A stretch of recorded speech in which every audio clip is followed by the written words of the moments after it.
نحمده ونصلي على رسوله الكريم اما بعد فاعوذ بالله من الشيطان الرجيم بسم الله الرحمن الرحيم رب اشرح لي صدري ويسر لي امري واحلل عقدة من لساني يفقهوا قولي. لیل و نہار نکالی. کل آپ نے سکھائی دعا. بعض اوقات انسان بھول جاتا ہے نا, تو یاد رکھنے کا طریقہ کیا ہے؟ کیسے یاد رکھتے ہیں آپ؟ ویسے کوئی اپنا ایکسپیرینس شیئر کرے, کیسے یاد رکھتے ہیں آپ؟ نوٹس کے ساتھ لکھتے. کوئی یہاں پر نوٹس کے علاوہ لکھتا ہو؟ انہوں نے اپنی ایک الگ ڈائری یہی بنائی ہوئی ہے جس میں وہ نوٹ کر لیتی ہیں. ایکچولی یہ ہوتا ہے الگ بنانے میں, ویسے تو ٹھیک ہے اگر اکٹھے بھی ساتھ ساتھ انسان سائڈ پہ لکھ لے پھر گھر جا کے لکھے, لیکن صرف ایک خطرہ ہوتا ہے کہ کہیں کوئی چیز یا تو اس کو آپ انسرکل کریں یا کوئی نشان دیں. اور الگ اس لیے لکھنا بہتر ہے کہ پھر جب آپ کا اسائنمنٹ آتا ہے تو اس میں آپ فوراً اس کو روز کا روز بھی ٹک کرتے جاتے ہیں, اور تھرو آؤٹ دا ویک آپ کو ریمائنڈر رہتا ہے کہ یہ بھی کام رہتا ہے. یقیناً آپ کے کچھ ہوم ورک ایسے ہیں جو فوری طور پر ہو نہیں چکیں گے, وہ لائف ٹائم یا لانگ ٹرم ہوم ورک ہیں, لیکن ان کو بھی الگ لکھنے میں پھر آپ اگر اپنی ڈائری کو دو حصوں میں کر لیں کہ ایک شارٹ ٹرم اور ایک لانگ ٹرم, کہ جو آپ کو آئندہ کرتے رہنا ہے. ایک تو یہ کہ ایک دن کیا کام ختم, اور ایک کام ایسا ہوگا کہ جو آپ کو آگے چلتے رہنا ہے اس کو لے کے انشاءاللہ تعالی.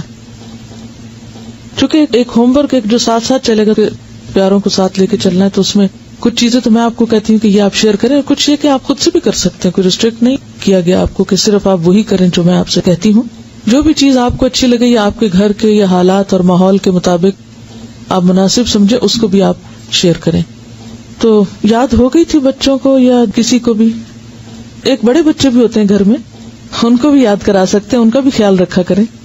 جی اب آج آپ جا کے پوچھیں کہ آپ نے پڑھی پھر مغرب کے بعد؟ بچے یقیناً خوش بہت ہوئے ہوں گے, بس اتنی سی بات اور پھر ہم دوزخ میں نہیں جائیں گے. چلیے اب یہ صبح شام کی مسنون دعائیں آ رہی ہیں, آپ صبح میں الگ سے بھی پڑھ رہے ہیں, اور یہاں میں ایک دفعہ ساری پڑھ دوں گی تاکہ اس کا پروننسیشن آپ جان لیں اگر کہیں کوئی کمی بیشی ہے. اور یہ ہے کہ یہ بھی ایک دن میں ہونے والی نہیں, ان میں سے اگر کچھ ایک بھی آپ بچوں کو سکھا دیں, کم از کم بسم اللہ الذی لا یضر والی دعا جو ہے وہ تو ہر ایک کو سکھا دینی چاہیے بچوں کو, کیونکہ بہت چھوٹی سی ہے اور بہت ہی جامع دعا ہے. صبح شام کی مسنون دعائیں. جو شخص صبح شام 100 مرتبہ سبحان اللہ و بحمدہ پڑھے, یعنی صرف اتنا, تو اللہ تعالیٰ اس کے تمام گناہ معاف فرما دیں گے اگرچہ سمندر کی جھاگ کے برابر ہو. اس کی عادت کیسے ڈال سکتے ہیں آپ؟ کیونکہ مصروف ہے نا سب, تو اتنا وقت تو نہیں ہوگا کہ جا نماز پہ بیٹھ کے 100 دفعہ پڑھ کے پھر اٹھے. میں صرف یہ پوچھ رہی ہوں کہ آپ کی عادات کیا ہیں, آپ طریقہ کیا کرتے ہیں. ظاہر ہے کہ فارغ تو آپ میں سے کوئی بھی نہیں کہ جو صرف مصلی پہ بیٹھ کے یہ تسبیحات کرے گا, تو دنیا کو ساتھ لے کے چلنا, گھر کی ذمہ داریاں ادا کرنا اور ساتھ ان اذکار کی پابندی کرنا, اس کو کس طرح ممکن بنایا جائے اس پہ بات کریں. اچھا, گھر کا کام کرتے ہوئے ساتھ ساتھ, اور انہوں نے برتن دھونے کے ساتھ اپنا باندھ رکھا ہے, یہ بھی اچھا ہے. یعنی کوئی ایک خاص کام جو آپ کو روز کرنا ہے تو اس خاص کام کے ساتھ آپ ایک خاص ذکر جو ہے وہ اپنا باندھ لیں. انہوں نے اپنی تصویر بائیں ہاتھ میں لٹکائی ہوتی, دائیں ہاتھ سے یہ کام کرتی اور بائیں ہاتھ سے ان کے وہ یاد دہانی ساتھ ساتھ رہتی. ایک تو ہے نا کہ ہر وقت کوئی بھی ذکر آپ کریں, لیکن یہ جو مخصوص اذکار بتائے گئے مخصوص اوقات میں کرنے کے, تو ان کا فائدہ جب ہی ہوتا ہے جب ہم ان کو اوقات کی پابندی کے ساتھ کرتے ہیں. اور اصل میں اس کے پیچھے حکمت بھی یہی ہے وقت بتانے کی, کہ پھر انسان اس میں مس نہیں کرتا. صبح ہوئی, اللہ کی یاد آئی, اور سنت کے مطابق جو آپ صلی اللہ علیہ وسلم نے بتایا وہ ذکر کرنا. ویسے تو آپ کوئی بھی کر سکتے, ہر ذکر میں فائدہ, لیکن آپ کے نقش قدم پہ چلنا, جہاں آپ نے قدم رکھا وہیں پیچھے رکھنا, اس کا لطف ہی کچھ اور ہے. ٹھیک ہے نا, یعنی اس میں تھوڑا فرق ہو جاتا ہے پھر. چلیے, آپ صلی اللہ علیہ وسلم نے فرمایا صبح شام 3 مرتبہ یہ دعا پڑھنے والا دن اور رات کی تکلیفوں اور نقصان سے محفوظ رہتا ہے. بسم اللہ الذی لا یضر مع اسمہ شیء فی الارض ولا فی السماء وہو السمیع العلیم. صبح شام اس اللہ تعالی کا نام لیتا ہوں جس کے نام کی وجہ سے زمین و آسمان کی کوئی چیز نقصان نہیں پہنچا سکتی, اور وہ سننے اور جاننے والا ہے. آپ صلی اللہ علیہ وسلم اس دعا کو بھی روزانہ صبح شام 3 مرتبہ پڑھتے تھے. اللہم عافنی فی بدنی, اللہم عافنی فی سمعی, اللہم عافنی فی بصری, لا الہ الا انت. اس دعا کو آپ صبح اور شام کے مثلا سنت کے بعد یا فرض کے بعد اگر مقرر کر لیں تو انشاءاللہ تعالی پھر بھولیں گے نہیں. اے اللہ میرے بدن میں عافیت عطا فرما، اے اللہ میری سماعت میں عافیت عطا فرما، یعنی میرے کان ٹھیک رکھ. اے اللہ میری بینائی میں عافیت عطا فرما. آپ کے سوا کوئی بھی معبود نہیں ہے، کیونکہ انسان کی جسمانی صحت اس کی عبادت کے لیے، اس کے کام کاج کے لیے، فرائض کی ادائیگی کے لیے بہت ضروری ہے. تو آپ صلی اللہ علیہ وسلم 3 بار صبح اور شام یہ پڑھتے تھے. اب ویسے تو آپ 1 بار بھی پڑھ سکتے ہیں، لیکن اصل سنت کیا ہے پھر 3 بار پڑھنا. آپ صلی اللہ علیہ وسلم نے فرمایا کہ جو شخص سورہ اخلاص، سورہ فلق اور سورۃ الناس صبح شام 3 بار پڑھے گا تو وہ ہر قسم کی آفت سے محفوظ رہے گا. ترمذی کی روایت ہے. آپ صلی اللہ علیہ وسلم نے سیدہ فاطمہ رضی اللہ تعالی عنہا کو ہر صبح شام یہ دعا مانگنے کا حکم دیا تھا، یعنی آپ نے اپنی بیٹی کو یہ دعا سکھائی تھی. یا حی یا قیوم برحمتک استغیث فاصلح لی شأنی کلہ ولا تکلنی الی نفسی طرفۃ عین. اے ہمیشہ زندہ اور قائم رہنے والے، آپ ہی کی رحمت کا واسطہ دے کر فریاد کرتا ہوں کہ میرے سب کاموں کو درست کر دیں اور مجھے میرے نفس کی طرف پلک جھپکنے کی دیر کے لیے بھی حوالے نہ کریں. اس کا کیا مطلب ہے؟ مجھے میرے نفس کے حوالے ایک پلک جھپکنے کی دیر بھی نہ کریں. کیوں؟ مجھے مسلسل اپنی حفاظت میں رکھے، میں بھٹکنے نہ پاؤں. ومن یکفر بالطاغوت، تو طاغوت میں سب سے پہلے خود اپنا نفس آتا ہے. ان النفس لامارۃ بالسوء. اور اگر انسان اپنے نفس کی باتیں ماننے لگ جاتا ہے تو کبھی بھی پھر وہ اللہ کی بات نہیں ماننے دیتا. تو انسان نفس کے حوالے ہوا نہیں اور پھسلا نہیں اور گیا نہیں. ٹھیک ہے، تو اس لیے یہ دعا بھی بہت اہم ہے اور بہت ضروری ہے. اور کوئی چیز آپ کے ذہن میں آ رہی ہو کہ مجھے میرے نفس کے حوالے ایک لمحے کے لیے نہ کرنا ہو؟ بنیادی طور پر یہی بات ہے کہ ان النفس لامارۃ بالسوء، کہ انسان کا نفس اس کو خوب برائی پہ اکسانے والا ہے. یعنی انسان کا جو اپنا نفس ہے وہ سیدھے رستے یا بلندی کے رستے کی طرف جانے میں ہمیشہ سستی دکھاتا ہے. اچھے کام میں اس کو رغبت کم ہوتی ہے. یعنی انسان کی کمزوری ہے. مشکل رستہ نا، فلقتحم العقبہ، انسان مشکل گھاٹی نہیں اختیار کرنا چاہتا، وہ آسانیاں چاہتا ہے. لڑکنا اس کو اچھا لگتا ہے، چاہے کسی کھائی میں جا گرے. تو اس لیے اللہ سے دعا کرے انسان کہ یا رب مجھے میرے نفس کے حوالے نہ کرنا، کیونکہ نفس تو برائی کی طرف ہی لے کے جاتا ہے. تو نفس کے حوالے ہونے کا مطلب کیا ہے؟ برائی کی طرف جانا. اس میں آپ دیکھیے کہ آپ سارا دن عہد کریں گے میں نے یہ نہیں کرنا ہے، ایسا نہیں بولنا، ایسا نہیں کرنا، اور لمحے بھر کے لیے کیا ہوتا ہے؟ منہ سے بات نکل جاتی، آپ ایک دم غصے میں آ جاتے ہیں. آپ ایک دم وہ کہہ آتے ہیں جو سویر سے وعدہ کر رہے تھے شام تک کہ اب آج سے میں نے یہ جملہ نہیں بولنا یا یہ کام نہیں کرنا. وہ لمحے بھر کے لیے آپ نفس کے حوالے ہوئے اور گئے. تو یہ دعا بہت ہی زبردست دعا ہے کہ یار اب میں تو اپنے آپ پر خود پر ایک لمحے کے لیے بھی بھروسہ نہیں کر سکتا، لمحے کے لیے بھی مجھے نہیں ادھر جانا. وَإِن تُبْدُوا مَا فِي أَنفُسِكُمْ أَوْ تُخْفُوهُ يُحَاسِبْكُم بِهِ اللَّهُ. کیونکہ انسان جب نفس کے حوالے ہوتا ہے تو بس مشکل میں پڑ جاتا ہے. اسی لیے کہا گیا نا کہ وَلَا تُزَكُّوا أَنفُسَكُمْ، اپنے آپ کو پاکیزہ مت کہو. کوئی اپنے آپ کو نیک نہ سمجھے کہ میں بڑی چیز ہوں. کیوں؟ بل اللہ یزکی من یشاء، بلکہ اللہ ہی جس کو چاہتا ہے پاک کرتا ہے، کیونکہ انسان خود کوئی چیز نہیں ہے. اچھا اس میں آپ دیکھیے کہ اپنے آپ کو تو انسان خوب پہچانتا ہے، لیکن آپ نے بچوں میں بھی دیکھا ہوگا اچھا بھلا ٹھیک چلتے چلتے کیا کرتے ہیں؟ بیٹھ جاتے ہیں. اب کیا وجہ ہے؟ کوئی وجہ نہیں. کیا مسئلہ یہ نفس کے حوالے ہونے والی بات ہے، یہ شیطان کے شر کی بات ہے. تو یہ ویکنس سب انسانوں کے ساتھ ہے. ایک شخص آپ کے ساتھ دنوں اچھا معاملہ کرتا ہے، بہترین معاملہ کرتا ہے، یا اس کو پتہ نہیں کیا ہو جاتا ہے، وہ کیا ہوا، اس کو نفس کے حوالے ہو گیا. تو کہتے ہیں نا لکل جواد کبوہ، عربی کا ایک محاورہ ہے کہ ہر گھڑ سوار کا ایک دن گھٹنا ضرور لگتا ہے. وَلِكُلِّ عَالِمٍ حَفْوَةٌ، اور ہر عالم کہیں نہ کہیں غلطی کر جاتا ہے، کہیں نہ کہیں بھول ہو جاتی ہے اس سے. انسان ہے نا، پھر اس کو یاد آتا او نہیں یہ ایسے نہیں ایسے تھا، پھر وہ رجوع کرتا ہے. رجوع کر لے تو اللہ تعالیٰ بھی معاف کرنے والا ہے. اور اکڑ جائے انسان، نہیں میری غلطی نہیں، تو پکڑ ہے. تو یہ ایک حقیقت ہے کہ جب انسان چلتا ہے تو کہیں نہ کہیں ٹھوکر لگتی ہے اس کو. اچھے سے اچھے تعلقات میں بھی کہیں نہ کہیں جھول آ جاتا ہے. یہ سب ایکسپیرینس کی بات ہے نا, آپ سب مشاہدہ کرتے ہوں گے.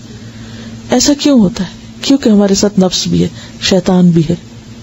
تو یہ ایسے دشمن ہیں, ایسی طاقتیں ہیں کہ جن کا مقابلہ ہم تنہا نہیں کر سکتے, یہ صرف اللہ کی مدد سے ہو سکتا ہے. اس لیے صبح اور شام, ورنہ بعض اوقات انسان کہ ایک دفعہ تو مانگ چکا, اب اور کیا مانگنا, روز کیا یہی مانگنا. یعنی آپ کے ذہن میں یہ آ سکتا ہے کہ سویرے بھی مانگو شام بھی مانگو, وہی باتیں, پھر ریپیٹیشن. اس ریپیٹیشن کی ہر سویر کو ضرورت ہے اور ہر شام کو ضرورت ہے کہ ہم بھولنے والے ہیں. پھر سید الاستغفار, آپ صلی اللہ علیہ وسلم نے فرمایا جس نے صبح و شام صدق دل سے سید الاستغفار کو پڑھا اور اسی دن یا رات فوت ہو گیا تو وہ جنت میں داخل ہوگا. اب آپ دیکھیں اللہ تعالیٰ نے بخشش کے کتنے سامان کیے ہیں, ایک چیز کر لو, دوسری کر لو, تیسری کر لو. یعنی یہی اس کی رحمت ہے کہ اس نے چھوڑا نہیں بھٹکنے کے لیے, یا اللہ بندوں پہ ظلم نہیں کرتا. لیکن اگر بندے خود ہی غفلت کا شکار رہیں اور کسی بھی چیز سے فائدہ نہ اٹھائیں تو پھر جبر نہیں کرتا اللہ تعالیٰ. اللہ تعالیٰ سب کچھ کر سکتا ہے, لیکن یہ اللہ کا قاعدہ نہیں کہ زبردستی کسی کو ہدایت پہ قائم رکھے یا زبردستی کروائے کسی سے. کیونکہ اگر اللہ تعالیٰ نے زبردستی کرانا ہوتا تو پھر انسانوں کو بھی پہاڑوں اور باقی چیزوں کی طرح ایک طرح سے جیسے مجبور اور مقہور پیدا کر دیتا. تو اس نے ایسا نہیں چاہا انسانوں کے لیے. سید الاستغفار یہ ہے, اللہم انت ربی لا الہ الا انت خلقتنی وانا عبدک وانا علی عہدک ووعدک ما استطعت اعوذ بک من شر ما صنعت ابوء لک بنعمتک علی وابوء بذنبی فاغفر لی فإنہ لا یغفر الذنوب الا انت. اے اللہ, آپ ہی میرے رب ہیں, آپ کے سوا کوئی عبادت کے لائق نہیں. آپ نے مجھ کو پیدا کیا ہے اور میں آپ کا بندہ ہوں, اور میں اپنی طاقت کے مطابق آپ سے کیے ہوئے عہد اور وعدے پہ قائم ہوں. میں اپنے برے اعمال کے وبال سے آپ کی پناہ چاہتا ہوں. میں آپ کی نعمتوں کا اقرار کرتا ہوں, یعنی جو بھی آپ نے نعمتیں مجھ پر کی ہیں ان سب کا اعتراف کرتا ہوں, اور اپنے گناہوں کا بھی اعتراف کرتا ہوں. یعنی ایک طرف تو نے مجھے اتنا کچھ دیا اور دوسری طرف میرے گناہوں کے ڈھیر ہیں. آپ میرے گناہوں کو معاف فرما دیجئے, کیونکہ آپ کے سوا کوئی بھی گناہوں کو معاف نہیں کر سکتا. یعنی کسی انسان, کسی جن, کسی فرشتے کے اختیار میں نہیں کہ وہ بندے کے قصور معاف کر سکے. اصل معافی اللہ ہی کی طرف سے ہے. چلیے, جو شخص صبح شام 100 مرتبہ سبحان اللہ و بحمدہ پڑھے, یعنی صرف اتنا, تو اللہ تعالیٰ اس کے تمام گناہ معاف فرما دیں گے, اگرچہ سمندر کی جھاگ کے برابر ہو. اس کی عادت کیسے ڈال سکتے ہیں آپ؟ کیونکہ مصروف ہے نا سب, تو اتنا وقت تو نہیں ہوگا کہ جا نماز پہ بیٹھ کے 100 دفعہ پڑھ کے پھر اٹھے. کوئی ایک خاص کام جو آپ کو روز کرنا ہے, تو اس خاص کام کے ساتھ آپ ایک خاص ذکر جو ہے وہ اپنا باندھ لیں. ایک تو ہے نا کہ ہر وقت کوئی بھی ذکر آپ کریں, لیکن یہ جو مخصوص اذکار بتائے گئے مخصوص اوقات میں کرنے کے, تو ان کا فائدہ جب ہی ہوتا ہے جب ہم ان کو اوقات کی پابندی کے ساتھ کرتے ہیں. اور اصل میں اس کے پیچھے حکمت بھی یہی ہے وقت بتانے کی, کہ پھر انسان اس میں مس نہیں کرتا. صبح ہوئی, اللہ کی یاد آئی, اور سنت کے مطابق جو آپ صلی اللہ علیہ وسلم نے بتایا وہ ذکر کرنا. ویسے تو آپ کوئی بھی کر سکتے ہیں, ہر ذکر میں فائدہ ہے, لیکن آپ کے نقش قدم پہ چلنا, جہاں آپ نے قدم رکھا وہیں پیچھے رکھنا, اس کا لطف ہی کچھ اور ہے. ٹھیک ہے نا, یعنی اس میں تھوڑا فرق ہو جاتا ہے پھر. چلیے, آپ صلی اللہ علیہ وسلم نے فرمایا صبح شام 3 مرتبہ یہ دعا پڑھنے والا دن اور رات کی تکلیفوں اور نقصان سے محفوظ رہتا ہے. بسم اللہ الذی لا یضر مع اسمہ شیء فی الارض ولا فی السماء وہو السمیع العلیم. صبح شام اس اللہ تعالی کا نام لیتا ہوں جس کے نام کی وجہ سے زمین و آسمان کی کوئی چیز نقصان نہیں پہنچا سکتی, اور وہ سننے اور جاننے والا ہے. آپ صلی اللہ علیہ وسلم اس دعا کو بھی روزانہ صبح شام 3 مرتبہ پڑھتے تھے. اللہم عافنی فی بدنی, اللہم عافنی فی سمعی, اللہم عافنی فی بصری, لا الہ الا انت. اس دعا کو آپ صبح اور شام کے مثلا سنت کے بعد یا فرض کے بعد اگر مقرر کر لیں تو انشاءاللہ تعالی پھر بھولیں گے نہیں. اے اللہ میرے بدن میں عافیت عطا فرما, اے اللہ میری سماعت میں عافیت عطا فرما, یعنی میرے کان ٹھیک رکھ. اے اللہ میری بینائی میں عافیت عطا فرما, آپ کے سوا کوئی بھی معبود نہیں ہے، کیونکہ انسان کی جسمانی صحت اس کی عبادت کے لیے، اس کے کام کاج کے لیے، فرائض کی ادائیگی کے لیے بہت ضروری ہے۔ تو آپ صلی اللہ علیہ وسلم 3 بار صبح اور شام یہ پڑھتے تھے۔ اب ویسے تو آپ 1 بار بھی پڑھ سکتے ہیں، لیکن اصل سنت کیا ہے پھر 3 بار پڑھنا۔ آپ صلی اللہ علیہ وسلم نے فرمایا کہ جو شخص سورہ اخلاص، سورہ فلق اور سورۃ الناس صبح و شام 3 بار پڑھے گا تو وہ ہر قسم کی آفت سے محفوظ رہے گا۔ ترمذی کی روایت ہے۔ آپ صلی اللہ علیہ وسلم نے سیدہ فاطمہ رضی اللہ تعالی عنہا کو ہر صبح و شام یہ دعا مانگنے کا حکم دیا تھا، یعنی آپ نے اپنی بیٹی کو یہ دعا سکھائی تھی، یا حی یا قیوم برحمتک استغیث فاصلح لی شأنی کلہ ولا تکلنی الی نفسی طرفۃ عین۔ اے ہمیشہ زندہ اور قائم رہنے والے، آپ ہی کی رحمت کا واسطہ دے کر فریاد کرتا ہوں کہ میرے سب کاموں کو درست کر دیں اور مجھے میرے نفس کی طرف پلک جھپکنے کی دیر کے لیے بھی حوالے نہ کریں۔ اس کا کیا مطلب ہے؟ مجھے میرے نفس کے حوالے ایک پلک جھپکنے کی دیر بھی نہ کریں۔ کیوں؟ مجھے مسلسل اپنی حفاظت میں رکھے، میں بھٹکنے نہ پاؤں۔ ومن یکفر بالطاغوت، تو طاغوت میں سب سے پہلے خود اپنا نفس آتا ہے۔ ان النفس لامارۃ بالسوء، اور اگر انسان اپنے نفس کی باتیں ماننے لگ جاتا ہے تو کبھی بھی پھر وہ اللہ کی بات نہیں ماننے دیتا۔ تو انسان نفس کے حوالے ہوا نہیں اور پھسلا نہیں اور گیا نہیں، ٹھیک ہے؟ تو اس لیے یہ دعا بھی بہت اہم ہے اور بہت ضروری ہے۔ تو نفس کے حوالے ہونے کا مطلب کیا ہے؟ برائی کی طرف جانا۔ اس میں آپ دیکھیے کہ آپ سارا دن عہد کریں گے میں نے یہ نہیں کرنا ہے، ایسا نہیں بولنا، ایسا نہیں کرنا، اور لمحے بھر کے لیے کیا ہوتا ہے؟ منہ سے بات نکل جاتی، آپ ایک دم غصے میں آ جاتے ہیں، آپ ایک دم وہ کہہ آتے ہیں جو سویر سے وعدہ کر رہے تھے شام تک کہ اب آج سے میں نے یہ جملہ نہیں بولنا یا یہ کام نہیں کرنا، وہ لمحے بھر کے لیے آپ نفس کے حوالے ہوئے اور گئے۔ تو یہ دعا بہت ہی زبردست دعا ہے کہ یار اب میں تو اپنے آپ پر، خود پر ایک لمحے کے لیے بھی بھروسہ نہیں کر سکتا، لمحے کے لیے بھی مجھے نہیں ادھر جانا، کیونکہ ہمارے ساتھ نفس بھی ہے، شیطان بھی ہے۔ تو یہ ایسے دشمن ہیں، ایسی طاقتیں ہیں کہ جن کا مقابلہ ہم تنہا نہیں کر سکتے، یہ صرف اللہ کی مدد سے ہو سکتا ہے۔ اس لیے صبح اور شام، ورنہ بعض اوقات انسان کہے ایک دفعہ تو مانگ چکا، اب اور کیا مانگنا، روز کیا یہی مانگنا، یعنی آپ کے ذہن میں یہ آ سکتا ہے کہ سویرے بھی مانگو، شام بھی مانگو، وہی باتیں، پھر ریپیٹیشن۔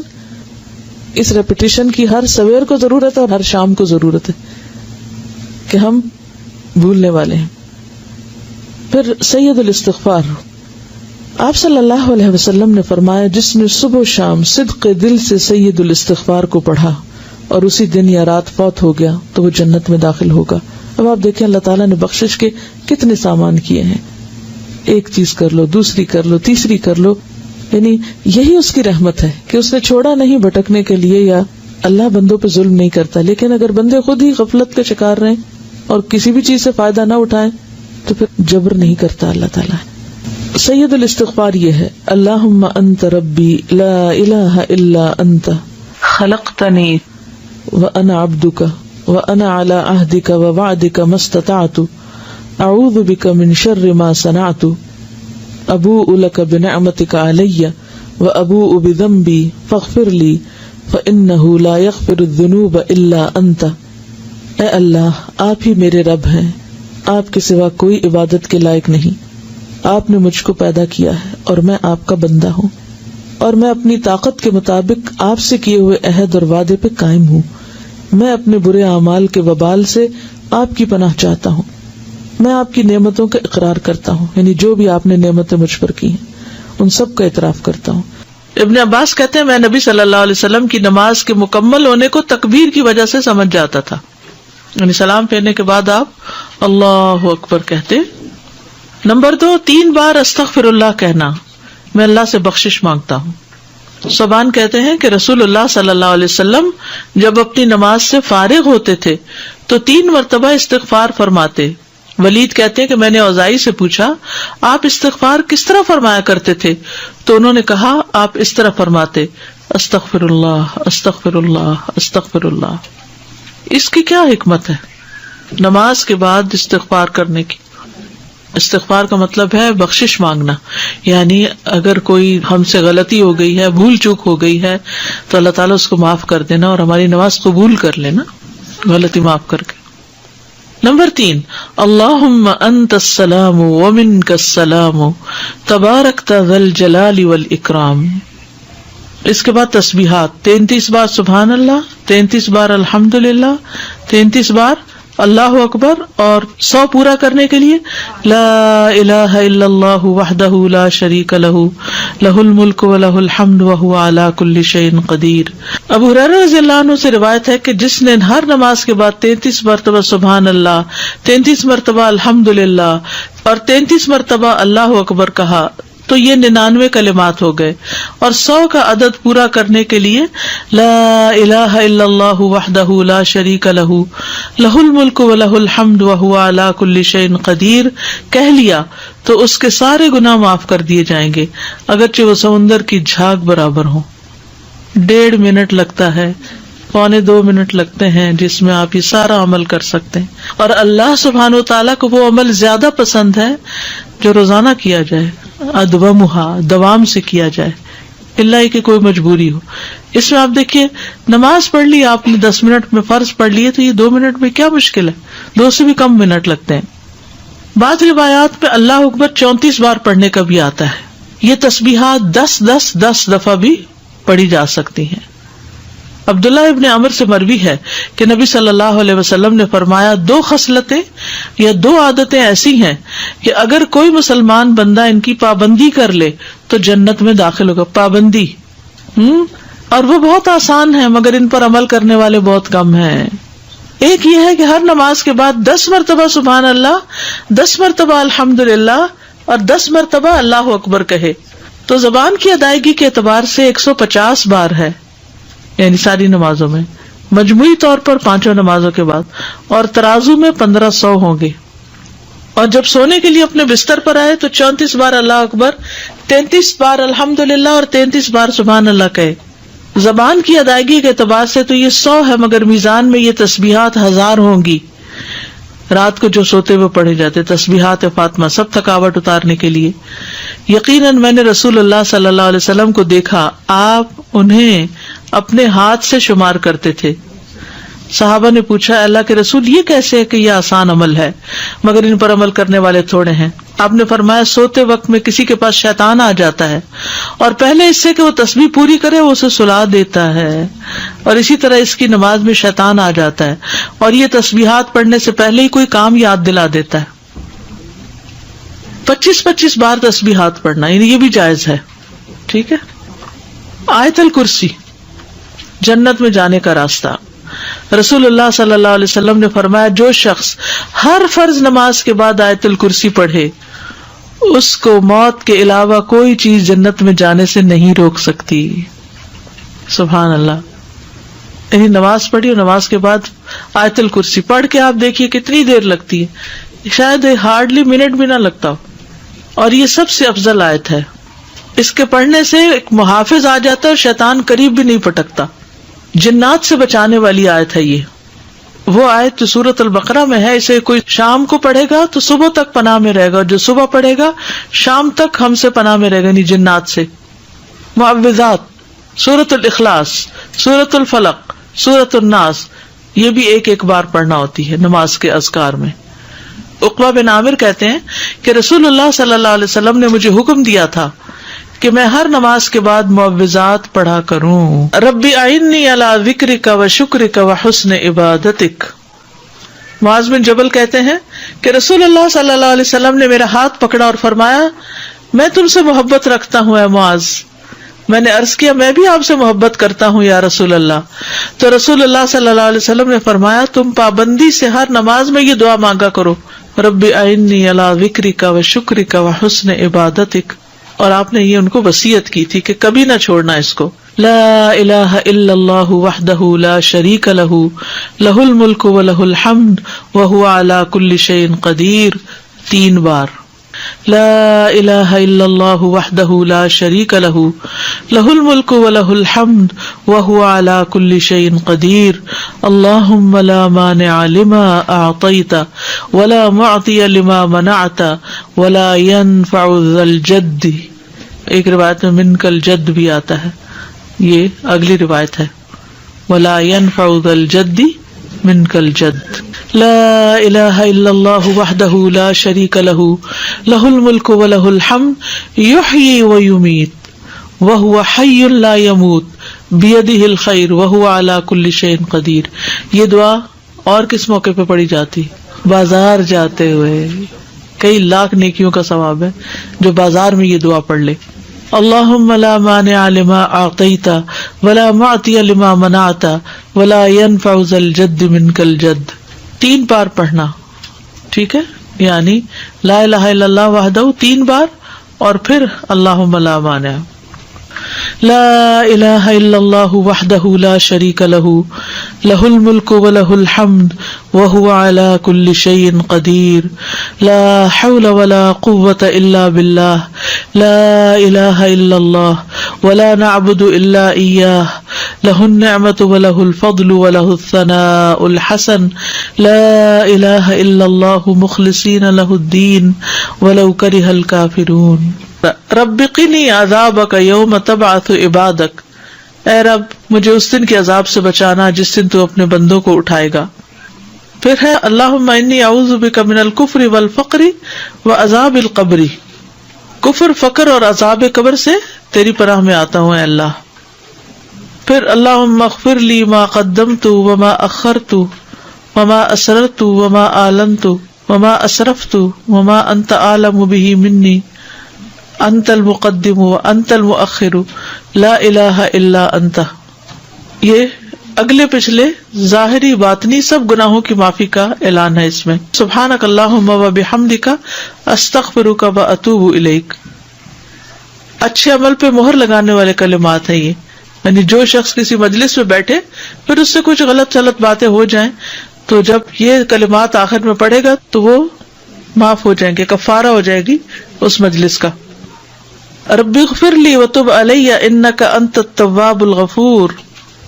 ایک انصاری صحابی کہتے کہ میں نے رسول اللہ صلی اللہ علیہ وسلم کو نماز کے بعد یہ دعا 100 دفعہ پڑھتے ہوئے سنا.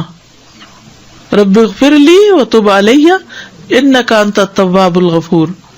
پھر اللہم انی اعوذ بک من الجبن واعوذ بک ان ارد الی ارذل الامور واعوذ بک من فتنۃ الدنیا واعوذ بک من عذاب القبر. پھر ہے اللہم اغفر لی وارحمنی واہدنی وارزقنی. فجر کی فرض رکعات کے بعد کے اذکار، سبحان اللہ 100 بار، لا الہ الا اللہ 100 بار، ٹھیک ہے؟ 100 دفعہ والے 2 اذکار. ابو ہریرہ کہتے ہیں کہ رسول اللہ صلی اللہ علیہ وسلم نے فرمایا جو صبح کی نماز کے بعد 100 دفعہ سبحان اللہ اور 100 دفعہ لا الہ الا اللہ پڑھے اس کے گناہ معاف ہو جائیں گے اگرچہ وہ سمندر کی جھاگ کے برابر ہوں. سلام کے بعد تشہد کی حالت میں کسی سے بات کیے بغیر ذکر کرنا، کسی سے بات کیے بغیر ذکر کرنا. ابو ذر سے مروی ہے کہ رسول اللہ صلی اللہ علیہ وسلم نے فرمایا جو شخص فجر کی نماز کے بعد نماز میں تشہد میں بیٹھنے کی طرح اپنی ٹانگ کو دوہرا کیے ہوئے ہو اور کسی سے بات کیے بغیر 10 مرتبہ لا الہ الا اللہ وحدہ لا شریک لہ لہ الملک ولہ الحمد یحیی ویمیت وہو علی کل شیء قدیر پڑھے گا، اس کے لیے 10 نیکیاں لکھ دی جائیں گی، اس کے 10 گناہ معاف کر دیے جائیں گے، اس کے 10 درجات بلند کر دیے جائیں گے، اور وہ اس دن ہر برائی سے محفوظ رہے گا اور اسے شیطان کی پہنچ سے دور کر دیا جائے گا، اور اس دن اللہ کے ساتھ شرک کے علاوہ کوئی گناہ اس لائق نہیں کہ اس کو پکڑ میں مبتلا کر دے. لا علمی جو ہے، نا علم ہونا جو ہے کتنا نقصان دہ. کتنی دیر لگے گی اس طرح 10 دفعہ پڑھنے میں، لیکن شرط یہ ہے کہ نہ وضو ٹوٹا ہو، نہ آپ اٹھے ہو، نہ بات کی ہو، جدھر بیٹھے ہیں ادھر ہی ٹانگ موڑے ہوئے ہی، یعنی کسی گناہ پہ پکڑ نہیں ہوگی. شرک کیا تو پکڑ ہوگی، یہ مطلب ہے. مغرب کی نماز کے بعد کا ذکر، سنن ترمذی کی روایت میں آتا ہے جو شخص لا الہ الا اللہ وحدہ لا شریک لہ لہ الملک ولہ الحمد یحیی ویمیت وہو علی کل شیء قدیر مغرب کے بعد 10 بار پڑھے گا، اللہ اس کی حفاظت کے لیے اسلحہ بردار فرشتے بھیجے گا جو اس کی صبح تک شیطان سے حفاظت کریں گے. صبح تک شیطان سے حفاظت. تو آپ سوچئے کہ کتنا بڑا اجر و ثواب اور کتنی بڑی پروٹیکشن ہے، کیونکہ بعض اوقات سارا وقت موڑنا مشکل ہوتا ہے. افضل پوزیشن نماز کے بعد اذکار کرنے کی کیا ہے؟ 2 زانوں ہو کے بیٹھنا. لیکن اگر آپ اتنی دیر بیٹھ ہی نہیں سکتے، کچھ لوگوں کی تو ٹانگ مڑتی بھی نہیں ہے گھٹنوں کے تکلیف کی وجہ سے، تو پھر ایسی صورت میں 4 زانوں ہو کے بھی بیٹھ سکتے ہیں. اگر نیچے بالکل ہی نہیں بیٹھا جا رہا تو پھر کرسی پہ بیٹھ جائیں. اللہ کو تو پتا ہے کہ آپ کیوں ایسے کر رہے ہیں، صرف ریسٹ کے لیے